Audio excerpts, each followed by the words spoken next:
flies, while overhead her birds fill the skies all around the cathedral. Hey guys, it's Annie and welcome back to the channel. And you just watched me do a quick clean of these three baby cages. And I'm just going to show you what I use for chicken stuff because I've been doing it for a few years now and I've found some things work better than others. For instance, let's take these tubs first. These plastic bins are about $19 a piece. I got them at Walmart, but I think you can get them just about anywhere. And I like them because they are see-through and they're pretty durable and rugged. And this is great because these guys can sort of interact with each other and see what's going on, and they can watch the cat, you know, walk through here and everything, and it lets a lot of natural light in, and it's also really, really easy to clean.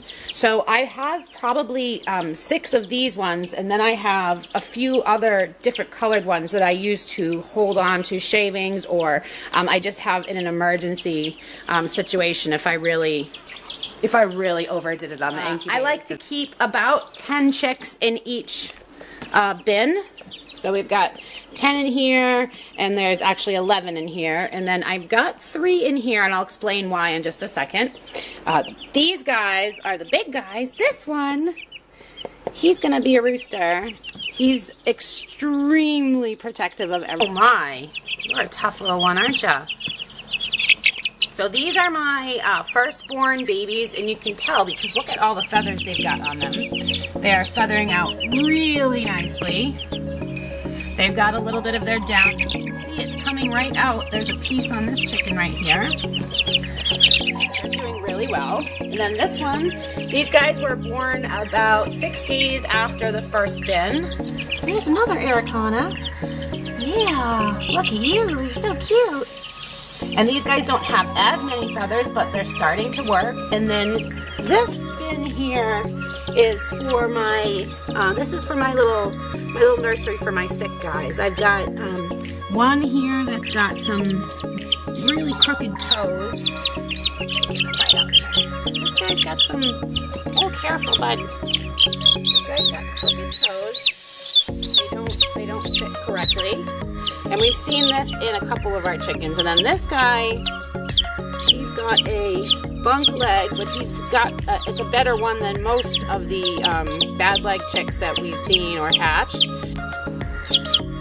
And then my third little guy is just super duper tiny. He's just a little guy. So he's getting picked on by some of the bigger ones. And I felt like this was the best way to keep them all separate. So this is our chick setup for 2018, and this is what it was for 2017.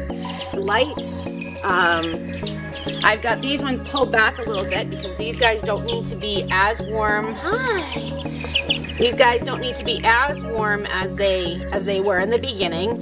The first week you want to have your babies around 100 degrees, and then every week after that you want to lower the temperature by at least 5 degrees so they can start getting those nice feathers. Yeah, everything's fine, bud. Everything's fine. I'm not gonna What's up? These are the waters that you can buy in the store for them, and they work really well, and they make them this way so that it's easy for the chicks to access the water in them. And hello dude. And it's also great because they don't drown in it. If you put bowls of water, then they can actually fall in and drown. We've had it happen before I decided to spend the money on this stuff. And a note on that, these things usually are about $3.99 or $3.50 I think at Tractor Supply, but at the end of the season they sell them for about $1. So I bought like 20 of them because I use them for everything. But when there's just a few different chickens, I'll use it to hold a little bit of food so it's easy for them to get. And I also use it as a base for the other waters because they stack really easily, and this helps get the water up off the shavings, so it's a little bit harder for them to get shavings in there. Another note on the waterers, these waterers and the feeders as well that you can get in the stores actually fit mason jars with regular lids, not the wide mouth, but the regular lids. So you don't have to buy the plastic quart containers that come at the store. I don't think they're that easy to clean, and it's much easier to have mason jars to clean. You can interchange them. Then as far as their bedding goes, I prefer to use pine shavings, and I buy them in bale size at this point because we use them out in the barn for the cattle and for the goats and the pigs too. This is about a 40-pound bale. It's compressed and it's actually local, which is kind of cool too. And it runs about $6.75.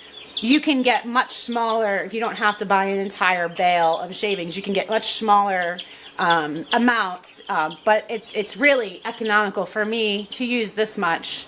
So once you buy 10 or more at a time, you get a price break too. So we usually try to buy at least 10 or more.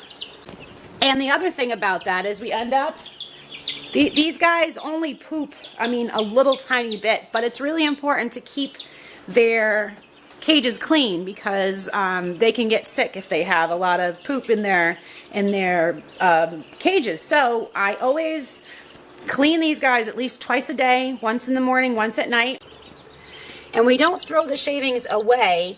The shavings tend to have a lot of pieces of food that they have kicked out or that has spilled down in there.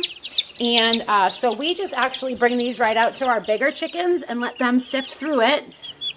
This is how we do it here at Bradley Farm, and we only do it on this in this kind of scale because we got really good at incubation, and we hatched out over 30 chicks this last round that we did. We lost a couple, but we have 24 left. So at this point, doing it on sort of a larger scale like this is what works, and I don't really mind that the entire house becomes like a baby chicken haven. I don't mind that at all. At least I don't right now, but I will let you know how I feel about it in a couple months.